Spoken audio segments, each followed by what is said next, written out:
Chairman Pakistan Tehreek Insaf Imran Khan की जानिब से वजीर आला खैबर पख्तूनख्वा अली अमीन गंडापुर को ओहदा छोड़ने से मुतल्लिक बयान पर वजीर आला के पी तर्जुमान का रद्द-ए-अमल सामने आ गया।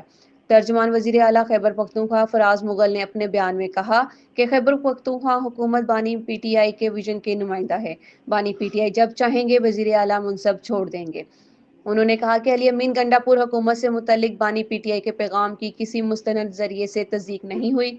अली अमीन गंडापुर मुतअद्दिद बार कह चुके हैं कि केपी हुकूमत बानी पीटीआई की अमानत है। कहना है कि अली अमीन गंडापुर वजीर आला होने के बावजूद अडियाला जेल में अपने लीडर से नहीं मिल सकते। अदालतों की जानिब से अहकामात भी मौजूद हैं, लेकिन आइन और कानून की पासदारी नहीं की जाती।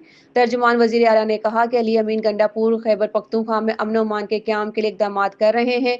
दहशत गर्दी के खात्मे के इलाकाई सतह पर कबायली जरगों का आगाज कर दिया गया है।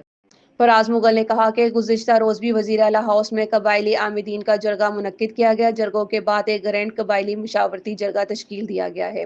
ख्याल रहे कि गुज़िश्ता रोज़ इमरान खान का एक बयान सामने आया था, जिसमें उनका कहना था कि अली अमीन गंडापुर अगर खैबर पख्तूनख्वा में अमन कायम नहीं कर सकते तो ओहदे से इस्तीफा दे दें।